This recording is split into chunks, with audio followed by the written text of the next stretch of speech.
আসসালামু আলাইকুম। Job life কবির YouTube channel থেকে আপনাদের সবাইকে স্বাগতম। আজকে আমরা যে বিষয় নিয়ে আলোচনা করব, বাংলাদেশ বিমান বাহিনীর যে নতুন বর্ধিত নন টেকনিক্যাল সার্কুলার প্রকাশিত হয়েছে সেটা নিয়ে আমরা আজকে আলোচনা করব।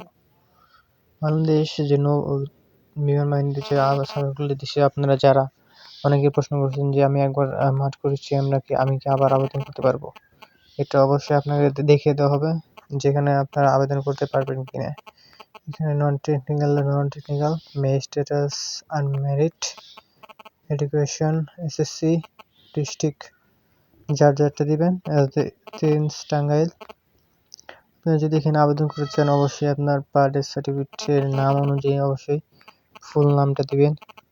এখানে নামটা দেওয়া হলো, তারপরে আপনার নামের পরে মোবাইল নাম্বারের পরে ইমেল অ্যাড্রেস দেওয়ার পরে আপনার ডেট অফ বার্থ, যেটা আপনার জন্ম নিবন্ধন অনুযায়ী দিবেন সেটা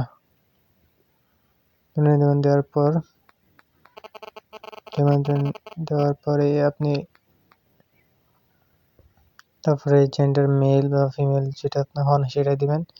তারপরে আপনার ন্যাশনাল আইডি যদি থাকে আপনাকে ন্যাশনাল আইডি ওইটা দিবেন। তারপর বার্থ রেজিস্ট্রেশন, আপনার যে জন্ম নিবন্ধন এইটা আছে সেটা দিবেন। ওইটা দেওয়ার পরে আপনাকে দেখাবে আপনি যদি এখানে আবেদন করতে পারেন অবশ্যই আপনাকে পেমেন্ট সিস্টেমে নেওয়া হবে। আপনি যদি আবেদন না করতে পারেন অবশ্যই আপনাকে এখানে তারা না বলবে। দেখেন যে আপনি you are not allowed applied, আপনি এগুলো দিকে আবেদন করতে পারবেন না।